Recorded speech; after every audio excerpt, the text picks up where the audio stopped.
So this whole month, all over the country, there are so many pride parades. There was one in my neighborhood at the start of the month.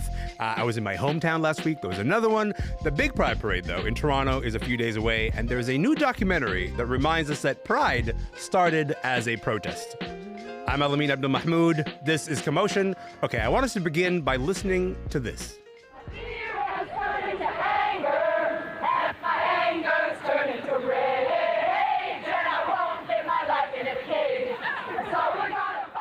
I just gotta say, that chant is so catchy, I cannot stop listening to it. You're hearing a bit of a new documentary out called Parade, Queer Acts of Love and Resistance. Cyrus Marcus Ware is here. Tobin is here. Hello to both of you.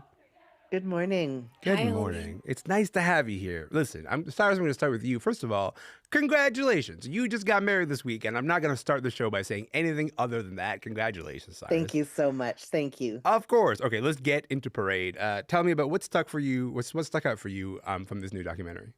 What I loved about it is, first of all, there's all these personal narratives about people who are actually there living the story, living the lives. Unlike a lot of stories that we hear about queer liberation, this centers on Canada. We often hear about the Compton cafeteria riots, about Stonewall, but where are the stories about Toronto? So we see that here. And what I love about it is that there's lots of BIPOC stories in this doc. That's the other thing that we sometimes have a problem is we don't always see queers of color represented in the archive. And in this documentary, we have Courtney McFarlane, we have Debbie Douglas, we have all of these incredible folks who laid such important groundwork to make it safer for all of us in this documentary. So the personal narrative, the ephemera, the banners, and as you say, the chants and the singing, reminding us that yes, Pride was a riot, but also activism is joyful and fun. There's also just a controversial take, but like those chants are catchier than they are now. That's all I'm going to say. Is like that had a certain sense of song that was like, ooh, bring that back wherever that went. Unless you're actually like there at Pride, maybe watching the parade from the sidelines or actually marching. I think a lot of people's experience with Pride tends to be through like watching it on the news, but that's not this doc at all. Like there's no framing of Pride through the ways that it was covered in news. Talk to me about the way that Pride is framed in this documentary, Cyrus. In this documentary, it's very much about the origin and history of the political movement behind the parade. So it's trying to ask this question, is Pride a party? And or is Pride something more? And the documentary makes a really good argument that no, there's been police brutality and targeting of queer and trans people, for generations. And that in particular here in Canada, there was a particular kind of brutality that the police enacted on queer communities. And so the resistance is very much born out of that. So we have some talking heads, we have some stories, but these are very much like sitting at the knees of an elder and hearing stories from the day rather than a splashy CP24 story about the mayor, doing a water gun into the parade. That's not what we're seeing. We're sitting at Courtney's knee and we're hearing about the white parties, and we're hearing about Makeda Severa's house, and we're hearing about these crucial moments as if we're sitting around the kitchen table with elder queers hearing about our history. I think the worst part is that as you said that, I was like, many mayors doing that, flashed through my mind. I was like, oh, that is in fact the most, enduring image of how Pride gets covered in terms of the news. Tobin, there's been a lot of buzz about this documentary, about Parade. It opened Hot Docs. It won the Audience Award for Best Documentary Inside Out. What do you think people are reacting to when they have such a great big reaction to this documentary? I think there's something so visceral in the documentary in the way that it kind of situates us in the middle of so many of these protests. It's really rare that we get to see, historical footage, hear them, see them, watch them moving in such big numbers, these queer ancestors, people who we often can't easily point to because we don't learn about them in school. We don't see them in textbooks. We don't see them on TV. And so I think it's really meaningful that there's this kind of documentation. And I think that the movie really takes on this responsibility of kind of restoring all of our collective memory in that sense, of remembering these people, a lot of whom we've lost because of the HIV/AIDS crisis, and having them front and center in that way. One of the early scenes in the film is actually filmed, at Parliament Hill, not that far from where I live. It's one of the first, I think it is the first national rally of queer and trans people in Canada. And that was decades ago. And there was something so moving, I think, to see that footage, knowing that, I had walked those grounds not far from where I live, that there is this history of resistance that we can point to and remember and think of, particularly as, we see these kinds of rollbacks, particularly when it comes to trans youth recently. Mm-hmm. I take your point about the idea of watching queer ancestors speak, because one thing that I hear quite often from friend of the show, Catherine Hernandez, is just like how much joy she takes in being a queer elder, because there are so many generations who have been robbed of having queer elders, and so there's a certain joy there in terms of being able to actually like take up that space, and you see that joy a little bit in this documentary. Cyrus, the other piece of this doc is hearing firsthand, I think, from people involved in Pride marches from the very beginning, including Sherry DeNovo, a former MPP. Here she is talking about the very first Toronto March in 1973. This was a joyous, in-your-face, profoundly political event because it was not okay to be out back then.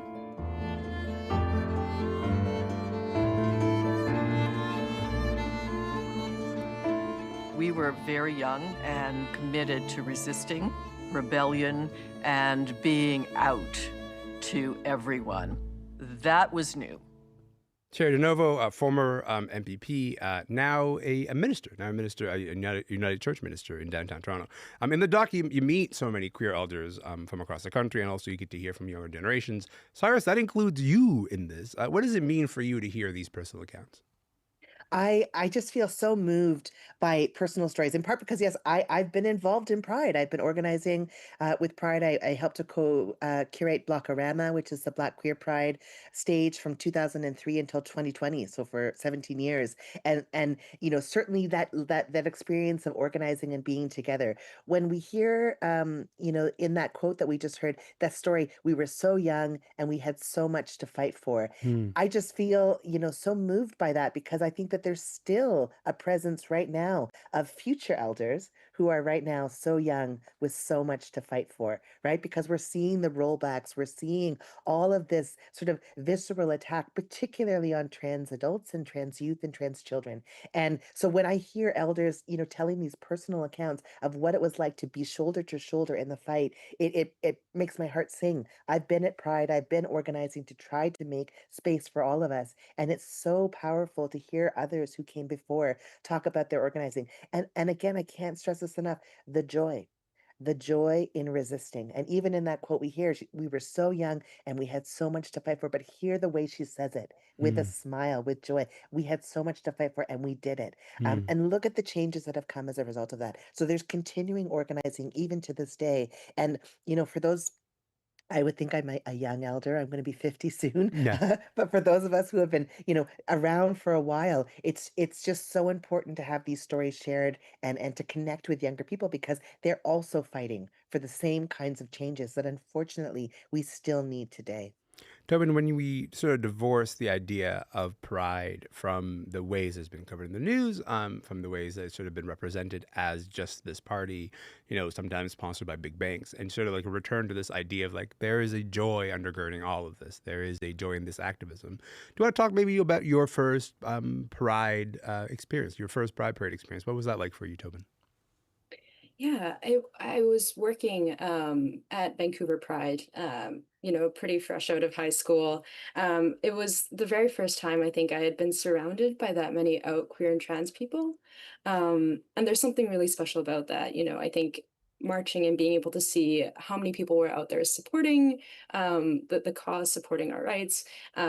Also just, I think it's so rare, I think, to find spaces where it feels like it's for us, and so I think it really left a huge impact on me. I think being able to be in that kind of space where I could see our identities represented in different ways, in different expressions, see people of all ages, all there together. It was really special.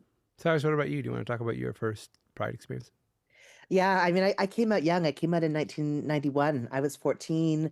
I dreamed of going to Pride, but was not allowed. There was homophobia at home. The chance of going down to a big gay party was absolutely off the table. Sure. So when I got to be old enough to go, it really stands out. But what strikes me the most is the Pride of 1999, the very first Blockorama. I was at Pride. I was walking around. I didn't see a lot of other Black people, but I did feel home. I felt community. I felt like I was surrounded by queer and trans people. And then I turned a corner.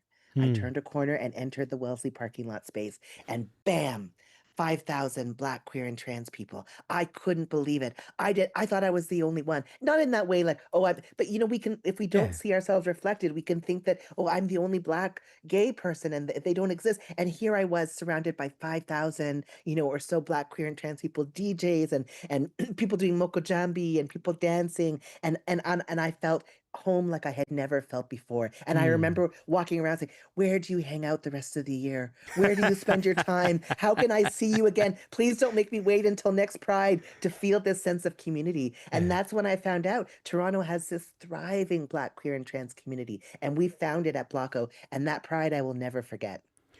Cyrus, it feels crude now to say, like, do you have to pick between whether Pride is a protest or a party? But it feels like maybe like that particular binary is not a binary you're really interested in here. Like, is it a Pride or is it a protest or is it a party? I think the most important thing is that Pride is a movement. Pride is a movement, and in movements there are all sorts of factors that are part of a movement. There's dancing in the streets, and there's rattling the doors of the legislature, which we saw Billy Morasti do in that video when they run up the stairs of the legislature after the protests of the bathhouse raids. So it's both, and I can't stress enough: protest is a party. Protest is joyful. So yes, Pride is absolutely about resistance, about strength of our community, about coming together. And we can shimmy and shake while we say, hell no, we're here, we're queer, we're not going away. Da da da da da da. We can make it into a joyful experience. I'm not interested in whether Pride should be this or should be that. All I know is that I want my community to be able to come to Pride, to be free of policing, to see other BIPOC folks, to have Indigenous community present at Pride, to have disabled, deaf, and mad people at Pride, and to have a space for all of us to get to be out and free. That's what I want. Tobin, maybe last word to you on this. March is usually only one part of Pride celebrations, but there's so many other things. There are cultural events, there are concerts, and there are art shows. Tell me about how important art is to how people experience Pride. So important. I think that there are so many different ways of reaching people, and art is such an important way for us to, I think, work in our own lane, in our own passions, our interests to achieve that. And the film, I think, really highlights this. There are a lot of images in the film that really stick in your mind, of people drawing chalk outlines of queer folks laying on the ground, reminding us of kind of the people that we've lost to the HIV crisis. There are these banners, there's color, there's all these kinds of different expressions that I think those visual symbols are so important to advancing the movement, to expressing the joy, the grief, the anger, all of these strong emotions that come with Pride. Mm-hmm. But I take from what you both are saying is this idea that experiencing Pride, you can absolutely have a lot of joy as you're protesting, but also you should not at any point sort of forget that, like, even that very existence of that joy, sometimes that very existence of that joy is itself the protest. As much as that can get sometimes like dulled and maybe colored in some corporate colors, this documentary to me was a reminder of like, oh, that's the foundation of this thing, and it should not be forgotten. So I appreciate both of you reflecting on this and appreciate your time. Thank you so much for being here. Thanks again. Cyrus, again, congratulations on getting married, dude. Thank you. Of course. Nice to see both of you. Thanks again. Thank you. You bet. Talk to you soon. Culture critic Cyrus Marcus Ware is in Toronto, and journalist and editor Tobin Ng is in Ottawa. You can watch Parade at festivals across the country this summer or online on TVO. And as of this Friday, streaming across the country on nfb.ca.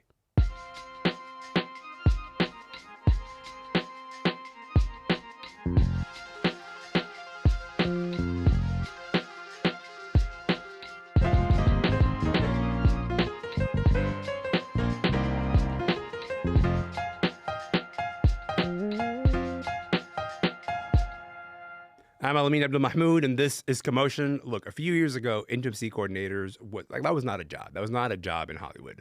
But then the Me Too movement happened, and then just about every production wanted to hire one. These are the people who work with actors and film crews to sort of figure out and choreograph and supervise sex scenes. But it feels like a different moment now, and that's the moment that Jennifer Wilson's new deep dive into the world of intimacy coordinators is landing in. You can find that piece in The New Yorker. Jennifer, welcome back to the show, friend. Thank you so much for having me. Of course. Listen, you know what I like about your journalism? You're like, you know what? I'm not going to just talk to people who do this. I'm going to go and do this thing and then come back and tell you how it went. So because you didn't just write about intimacy coordinators for this piece, you signed up to take a 4-day workshop. What fascinated you so much about this job that you're like, you know what? I got to go figure out how people do this. Yeah, I mean, well, as you know, we were talking before the show. I'm really interested in new jobs, new industries. My last piece was on like breakup coaches and get your ex back consultants. Obsessed So with I'm that piece, by the always way. So yes, 100%. Yeah. I'm always interested in when we have some sort of like big intractable problem that we try to hire our way out of. Hmm. And in this case, I was sort of skeptical that that's what intimacy coordinators were vis-a-vis Me Too. I pitched this story at the end of last year. Mikey Madison gave an interview with Pamela Anderson as part of Variety's Actors on Actors. Mikey Madison won the Best Actress award for her role in Honora, I should say. Yeah. And she didn't want an intimacy coordinator on set. She didn't. Yeah. And at the time, that clip went viral. It got like 22 million views. And I just thought, okay, wow, people have really strong feelings about this job without realizing actually what it entails. So I wanted to try to figure out what does being an intimacy coordinator actually involve? Okay, I was going to get to this clip later, but you brought it up, so let's do it now. I want people to hear what Mikey Madison said about intimacy coordinators. Let's play it. Did you have an intimacy coordinator? That's the big thing now these days, right? Yeah. You know, for our film, we didn't. We decided that it would be best just to keep it small with us, and then we were able to just really streamline it, shoot it super quickly, and there are less sex scenes, more sex shots. That's what Sean likes to say. And I think there's a lot of humor involved in them as well. And so it was a very positive experience for me. I'm going to come back to that in just a moment, but I think that just so people sort of can keep that in mind as we're having this conversation. But when you went to this workshop, what was the wildest thing that you learned, about being an intimacy coordinator? It's hard to pick just one. I learned every day a new adventure. I learned how to coach actors on how to fake an orgasm.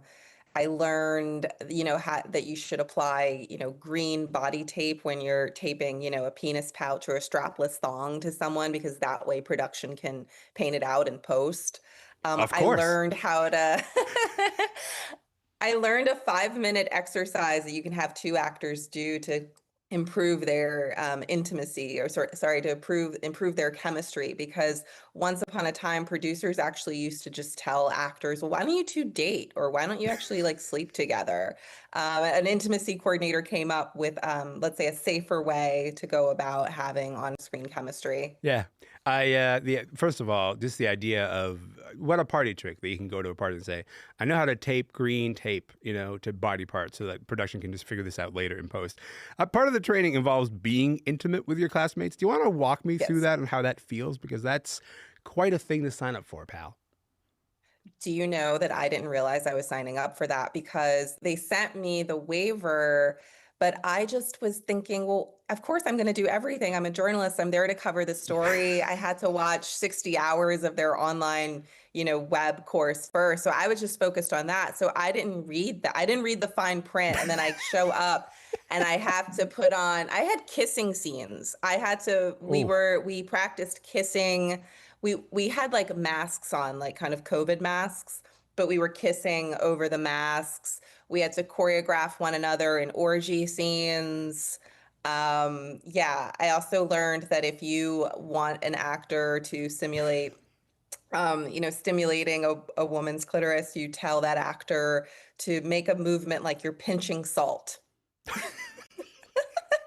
Right, and that is a trick of the trade that you now know. I'd also, part of me is like, Jen, what I want you to do is get a job as an intimacy coordinator on set. I want to see how much further we can push this. But I think it's also important to sort of talk about the context that we're talking about here, because the thing that you said earlier, an intractable problem that we try to hire our way out of, is that we're trying to figure our way out through an industry that puts a lot of women, particularly, in really vulnerable situations in these sets.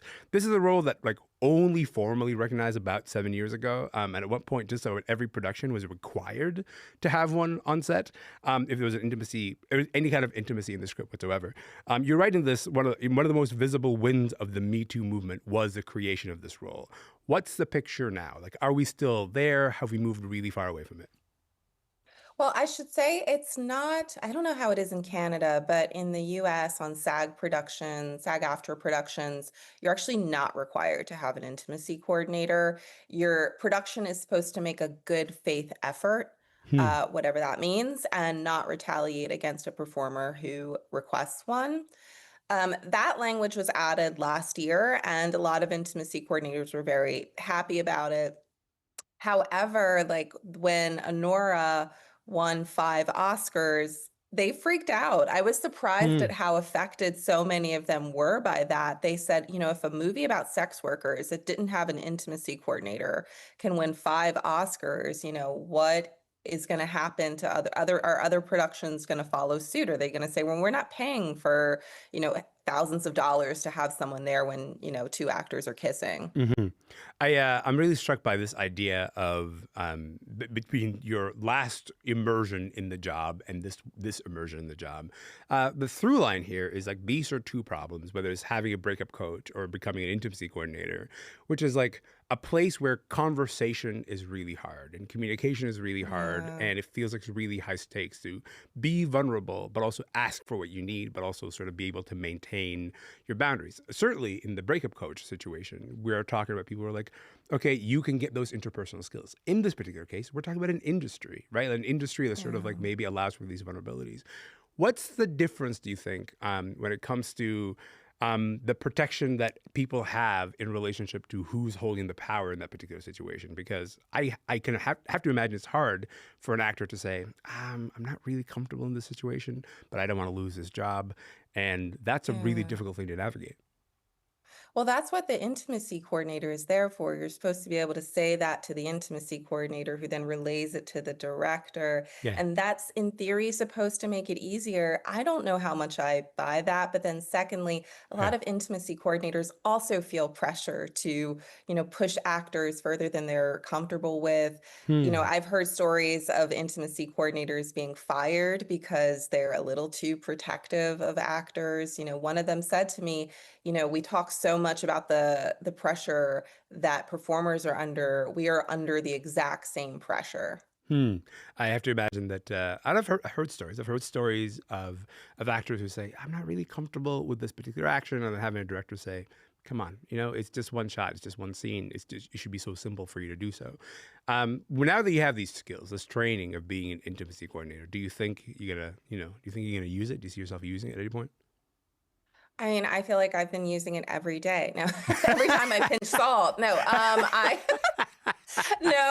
the one thing I've done is, you know, people ask me for, you know, what'd you learn? You got any tips? And I always say, if you're going to take a kissing pic, you know, with your partner, you know, like a kissing selfie, the one trick I learned is to inhale right before your lips touch, because what it does is it pulls the bodies close together, almost like suction, and it looks really good. It looks really good. Yeah, but that's not. That's a good skill for selfie taking. I just mean in terms of like just like managing relationships out in the world, because like it's a risky thing. It's a risky thing. Any other takeaways that you want to share with people? Yeah. I mean, I think that before I did this, I always thought of sexual chemistry as rooted in alignment. And I think, you know, and people coming to an intimate moment wanting the same things, having maybe similar kind of desires. And I think that what I learned from this is that actually there's something really beautiful about 2 or more people coming together with really different ideas of what pleasure is or what eroticism is, and then communicating with one another and talking about it and finding kind of a place in the middle.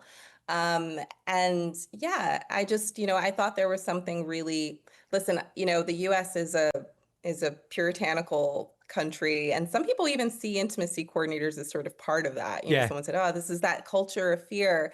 And I'm like, you know what? Like, I actually think we need more people talking about sex. And I think it's Yeah. really great that there's someone whose job it is to talk to people about sex And manage that conversation for you. Yeah. Yeah, and manage that conversation. Well, Jennifer, I really appreciate your time. Thank you so much for coming on the show today, friend. Thank you. Thank you. Thank you for having me. Of course. Good to see you.